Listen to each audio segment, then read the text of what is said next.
Hello mga kaprobinsya, magandang araw po sa inyo. Balik naman tayo sa ating trabaho dito. I-update ko po kayo sa ating mga alagang baboy dito, yung ating mga inahin. Yung isa nating inahin, mukhang sumuko na kami sa kanya. Kasi isang buwan na po mula sa pagwalay natin sa kanyang mga anak. Hanggang ngayon, hindi pa siya naglandi. Yung isa nating inahin dito. Yan po mga kaprobinsya. Ito po yung inahin natin na hindi na naglandi. Noong una, matagal din siya naglandi. Tapos nung nanganak siya, 4 lang yung anak niya. Sa ngayon, binigyan sana natin siya ng chance para kung sakaling maglandi siya ulit, i-i lang natin. Pero isang buwan na po yung nakalipas mula sa pagwalay natin sa kanyang anak, hindi pa siya naglandi ngayon. So magtanong tayo sa ating kaibigan kung magkano yung presyo ng baboy, yung inahin. Noong una medyo mahal po kasi umabot po sa 155 per kilo yung isa nating inahin na naibenta natin. Ngayon medyo bumaba daw, so subukan natin kung magkano yung presyo ng baboy na inahin. Yung tatlo nating baboy dito, sana na buntis na sila kasi nai-ay na po natin silang tatlo. At ito po yung lumalaga natin, lagpas na po siya sa 21 days mula sa pag-iay natin sa kanya at hindi na rin siya naglandi. Ito mga 2 linggo pa lang mula sa pag-iay natin kasi naglandi siya ulit. At yung isa, lagpas 1 linggo pa lang nai-iay natin. So sana po mabuntis lang tatlo para may mga dik naman tayo dito. At ito, tingnan natin kung magkano yung presyo ng inahing baboy. At sa ngayon yung lumalaga natin, hindi pa siya naglandi mga kaprobinsya. Noong una naglandi siya pero hindi natin iniay kasi medyo bata pa. Pero ngayon nasa hustong edad na sana siya pero hindi pa siya naglandi. Malaki na yung katawan niya. Hindi natin maiwasan na may isipan na baka hindi naman siya maglandi. Pero sana lang maglandi lang siya para maiay natin at hindi tayo malugi. Lugi tayo pag ibinta natin siya kasi sa ngayon mura na yung presyo. Yung mga kapatid niya medyo mahal pa yung pagbinta natin, nasa 225 per kilo. At siya pag hindi siya maglandi medyo mura na yung presyo niya kasi malaki na. Sabihin na nila na oversize pero hindi pa naman siya inahin. Hintayin lang natin, baka sa sunod ng mga linggo maglandi na siya. At yung mga baboy natin dito mga kaprobinsya, panglitso na, panglitso na yung 4. Yan. 4 po sila. Tig-4 po yung laman sa ating kulungan ngayon dito. Sa kabila 4 din. At tingnan nyo po yung bansot natin na baboy mga kaprobinsya. Unti-unti na humabot sa kanyang mga kasama. Pero hindi po sila magkapatid. Taas kay lawas yung sao. Pero nipis lang yung katawan. Hik. Ang haba ng katawan mo. At sa kabila naman 4 din. Ayan. Lechon de leche na.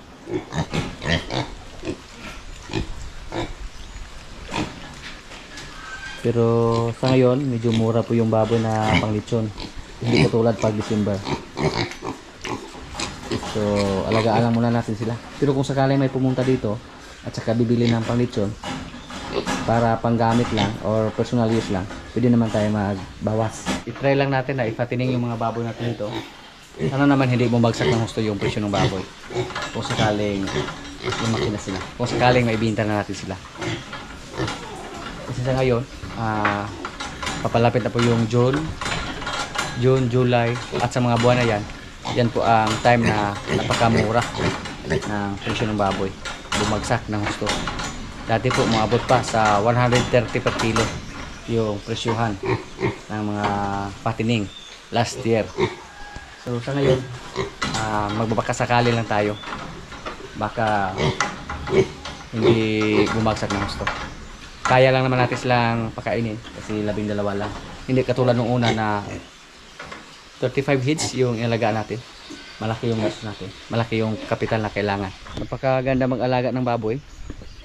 Basta papalapit ng December, January, Pebrero. Pero katulad ngayon, hindi siya masyadong maganda. Hindi tayo makatama ng husto ba? Kasi bumaba yung presyo. Kaya pag napapansin nyo po, yung iba natin mga biik, bininta natin. Yung aming kalabaw na si Palo mga kaprobinsya, oh. Mga ilang araw lang tayo na hindi nakakita sa kanya, pero mukhang napakalaki na niya. Napakabilis niyang lumaki. Yan po ang napapansin namin sa kanya. Napaka gwapong kalabaw. Wow. Isog ang mata. Hindi tayo magkumpiyansa. Kasi hindi po ako yung palaging nakikita niya. O naamoy niya. Yan. Yung ating kalabaw na si Palo. Kung sumuko lang kami sa kanya sa paghila ng karosa, siguro ngayon wala na siya dito. Napakasayang yung katawan niya pag wala naman siyang malalaman na trabaho. Kaya ngayon masaya kami na naturuan namin siya sa paghila ng karosa, at saka naturuan namin sa paghila ng rayos, kasi napakalakas niya mga kaprobinsya. Pag rayos yung gamitin namin, grabe, kahit marami pa yung ikarga namin ng mga kumpay, kahit marami pa yung ikarga namin ng mga feeds, kayang kaya niyang hilain. Minsan nga hindi ginamit yung rayos, kasi pag rayos lang yung gamitin, tumakbo lang daw siya, kasi hindi siya nabigatan basta may gulong. Pero pag yung karosa, medyo kumalma siya kasi nabigatan siya. Yan po si Palo. Pero yung mga kasama natin ito, matakot sumakay kay Palo kasi nanik ko, baka matamaan yung binti sa sungay ni Palo.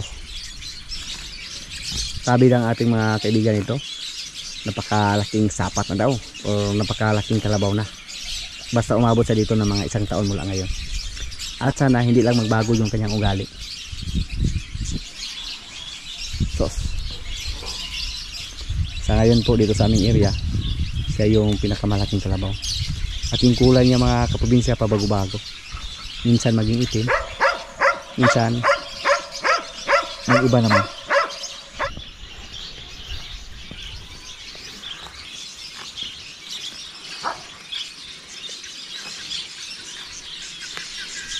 Yan po ang maganda mga kaprobinsya. Basta magandang klaseng kalabaw yung alagaan natin. Napakabilis lumaki. At saka yung hindi native. Kasi pag native lang, hindi yan lumaki ng gusto. Kaya si Palo dito, sana lang maalagaan namin siya dito ng matagal. Hindi siya maging matapang, para hindi matakot yung mga kasama natin na nag-alaga sa kanya. At yung baka natin na si Bitas mga kaprobinsya, oh, napakaaga pa lang nakakasta na siya, kasi may pumunta dito para magpagkasta ng baka. At si Bitas po yung pinakasta natin. Sa ngayon po marami na siya nakasama dito sa amin. Siya yung kapalit ni Pugi. Tapos yung hiningi namin na bayad 500 lang, lalo na pag kapitbahay lang namin dito. Pero pag hindi namin kapitbahay, pwede naman 1,000. Discounted po yung kapitbahay, pambili ng feeds. Si Limer hindi pa namin ginamit ng todo. Saka natin sa gamitin dito pag marami na siya na makasahan sa ating mga baka. Tapos si Limer sa ngayon, personal use lang muna siya. Napakaganda naman yung katawan ni Bitas. Gwapong gwapo naman si Bitas. Parang si Pugi na rin yung katawan. Yan po. Sa ngayon, napakinabangan na natin si Bitas mga kaprobinsya, para pangbili ng Cupramel at saka pangbayad ng kuryente. Solve na yung pangbayad namin ng kuryente sa kanya. Si Bitas pala, solve na. Siguro nasa mga 5 baka na yung nakasanya dito na hindi sa amin. At yung katawan ni Bitas, oh, yung likuran niya lapad na kayo. Hindi na po natin sila napaliguan kasi nasira yung natin doon, hose sa may falls, dahil palagi umuulan dito sa amin at saka nagkaroon ng baha. Tapos pag ayusin namin ngayon at saka palagi namang umuulan, masira lang. Kung paliguan namin yung mga baka natin, yung fire spray ang ginamit natin. Pero si Bitas okay lang naman siya kahit hindi natin paliguan kasi hindi siya kulay puti. Si Lemer ngayon, madumi naman yung katawan niya kasi wala tayo dito sa mga nakaraang araw. At palabasin natin si Lemer. Yung mga kabing natin, umuwi na sila dito. Kanina pumunta sila doon sa tuktok sa may mga napier natin doon, pumunta sila kanina doon, umabot sila doon sa tuktok. Pero pag mainit na yung panahon, kusa lang silang umuwi dito.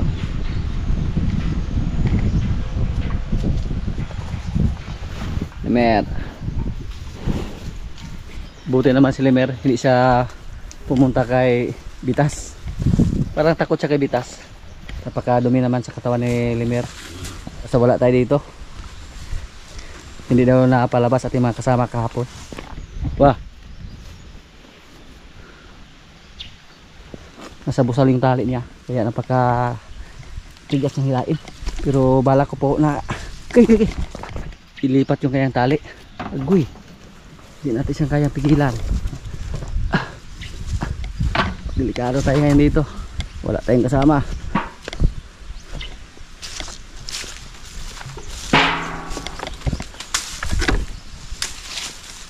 Relax lang.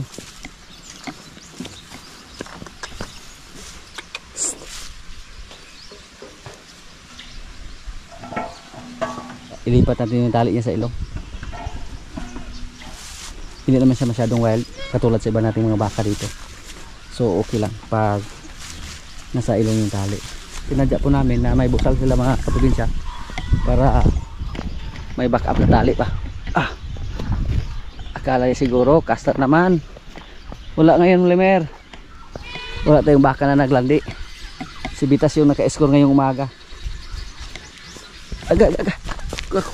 Gusto niya ko murag wild sa mga kaprobinsya, agresibo na siya.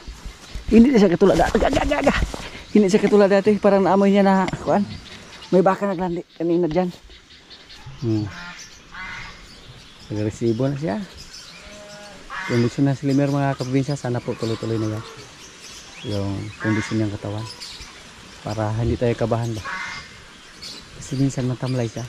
Nung pinaliguan natin siya, sinambuhan natin, napakadali lang natanggal sa dumi ng kanyang katawan. Sa sunod na araw natin sa paliguan para maging malinis na yung katawan niya. Napakagwapo niya tingnan basta malinis yung katawan niya mga kaprobinsya.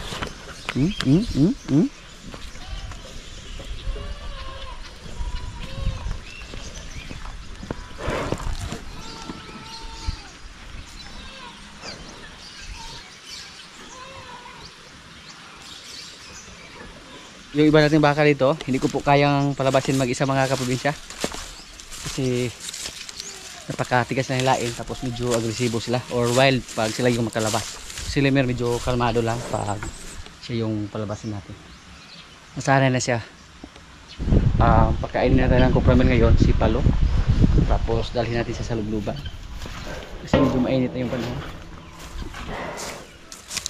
Wala po dito yung iba nating mga kasama. Nagkuha sila ng kumpay.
Busin mo yan palo ha.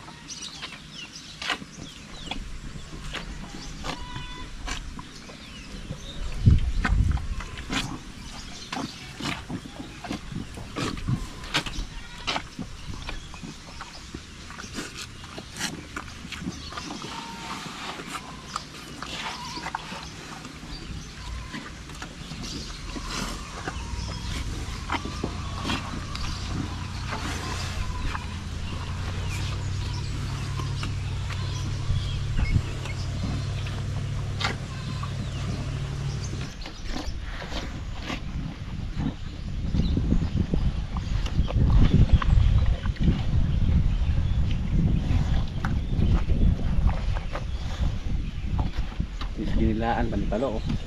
Sinimot niya yung kupamel na ibinigay namin sa kanya. Sinadya po namin na bago namin siya dalhin sa lubluban, pakainin muna ng kupamel. Kasi pag umaga pa namin siya pakainin, parang wala siyang ganang kumain. So sadyain namin na medyo mainit yung panahon, saka namin siya bigyan ng kupamel.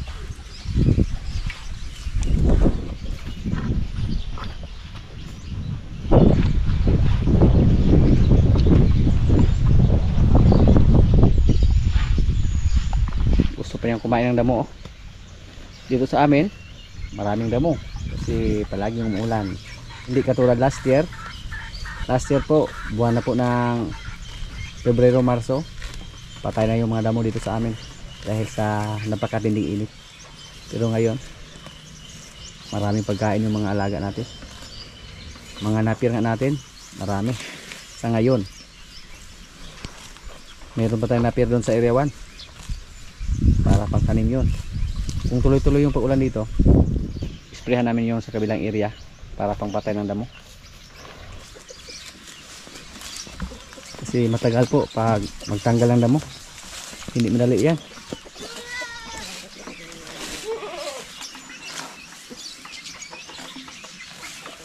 Kainin muna natin si Palo. Yung tiyan niya oh, busog na. Parang naaliw lang po tayo pag manood tayo sa ating kalabaw na kumakain ng damo.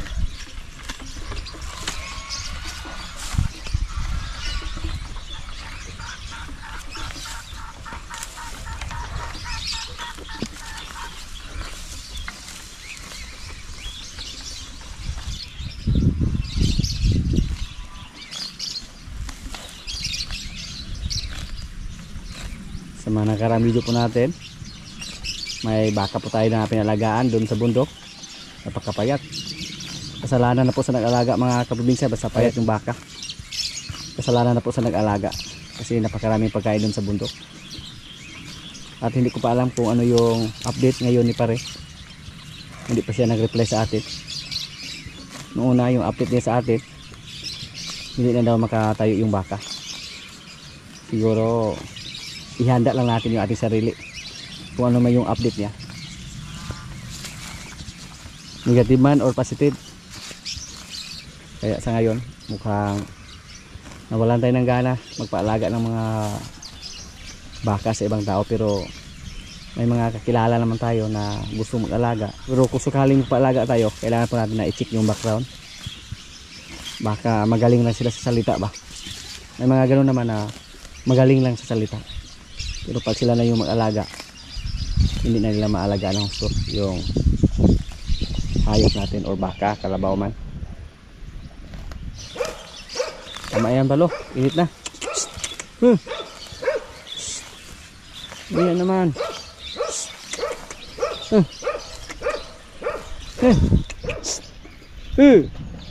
Nasangit yung sungay, di nakakabuhay di aron na.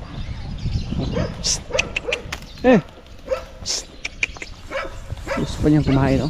Nasarapan siya sa damo kasi palagi lang daw na tubo yung kinain nila.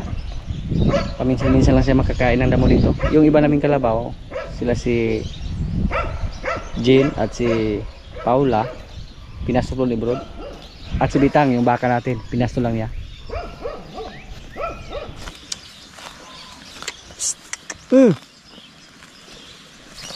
Kaon to siya. Mamaya na, init na kayo.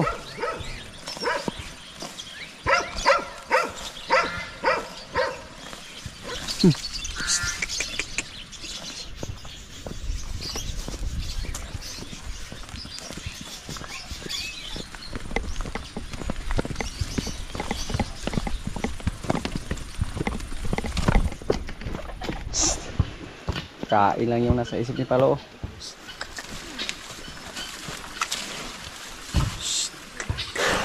Yun na.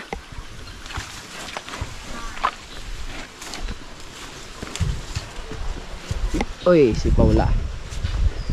Paula, relax ka lang dyan. Asig guys, tisoy oh. Mura po karaang turo pa. Inga-inga gidya.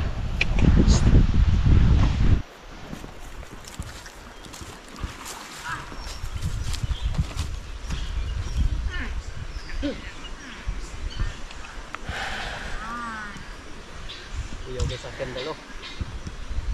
Maniko.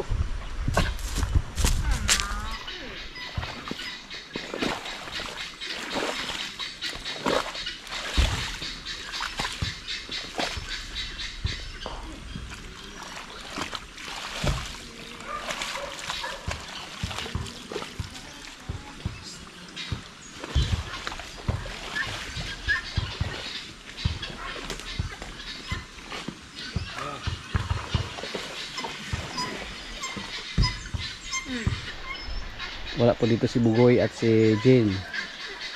Andun sa kabilang area nilagay ni bro. Pati si Paloma. Yung andito ngayon, si Paula, si Palo, Rambo, at si Tisoy. Mataba na po yung mga alaga natin dito. Lalo na si Rambo at si Paula.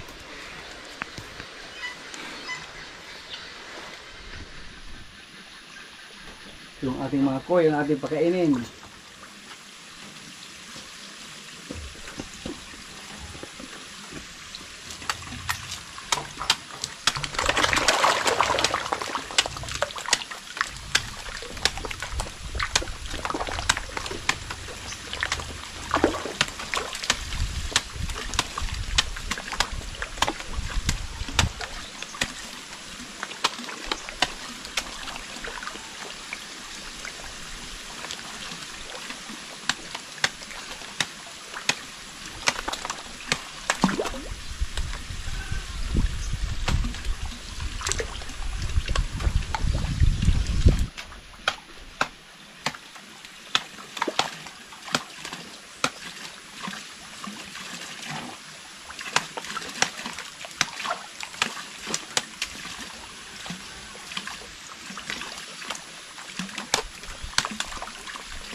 Alay lang yung binigay natin.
Marami sila pagkain oh. Walang gastos.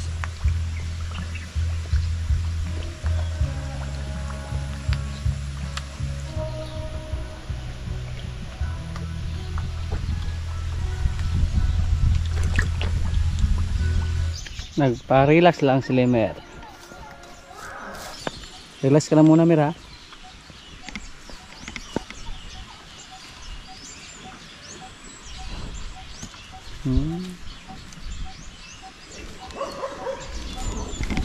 Oh, yeah. Relax lang, ha? Relax lang.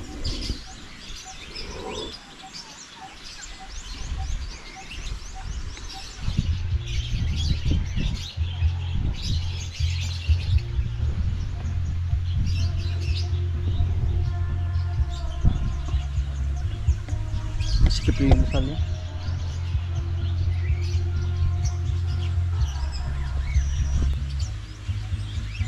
Sanayin natin siya na palaging masimasin para hindi siya galit sa atin. Mabait naman sila mga kaprobinsya sa ngayon. Hindi siya katulad ni Ditas.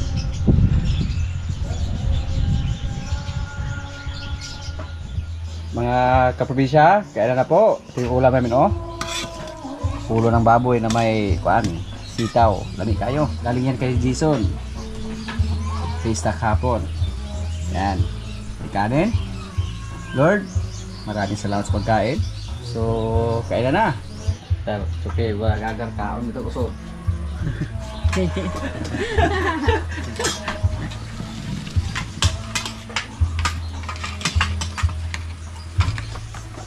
Ay gani doon kasi nag-balatong sumo dia do. Nami ug balatong jud.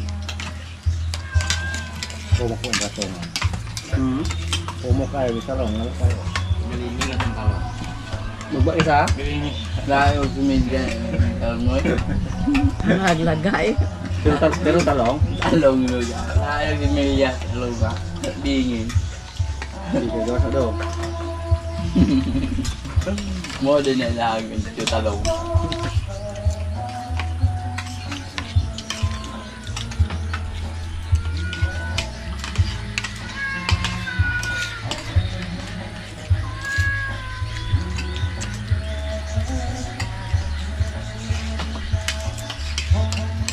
Wala ka siguro doon sa mula?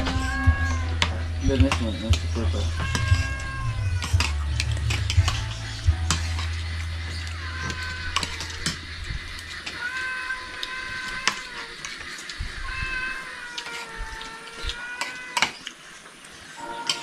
Pwede mana pa nung ko? Si Mana. Oo, so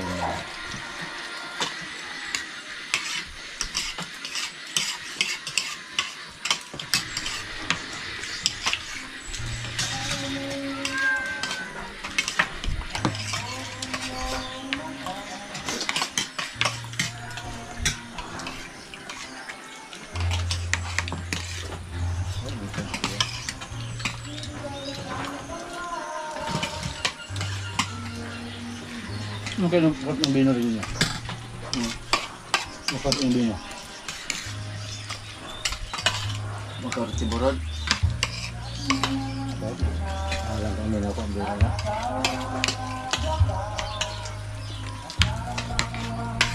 Okay, GoPro. Ang sunod na sa pamilya. So, mayroon. Kasi awan ako ito. Dito siya nagtabang sa palit dito. Okay. Pukas yung tete na mo umbet ito mo. Lalo mo yung puso. Lalo po yung tingko ito ba? Tawa doon nyo. Ito. Kaya lalo tingko ito. Angol.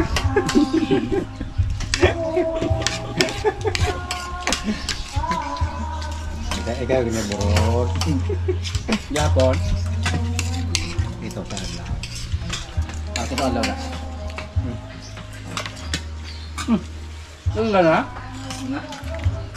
Nga. Nakatim mo. Saya. Sa buli ma.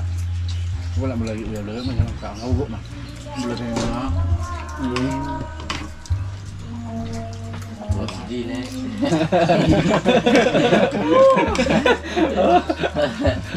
Si Gine ako na kaya. Hindi rin yun. Hindi mo makapagod din mo.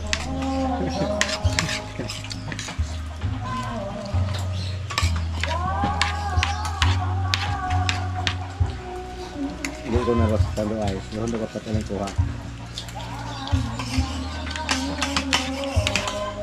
Hindi na ba dyan yung bulagan? Hindi na po kayo. Wala ron tayo tao eh. Kaya katawa lang ko eh. Okay. Terus juga kerja. Wah. Dia ada no kanti. Gitu. Lagi bulagan kata-kata. Di siya kata-kata. Broken pakai kanta. Pero wala ka to. Wala raw ta. Takpan din ito ako ay dahil dugay. Bago pag bulagan di ay. Magbago ko na. Satu pa, uyab yun. Uyam ya.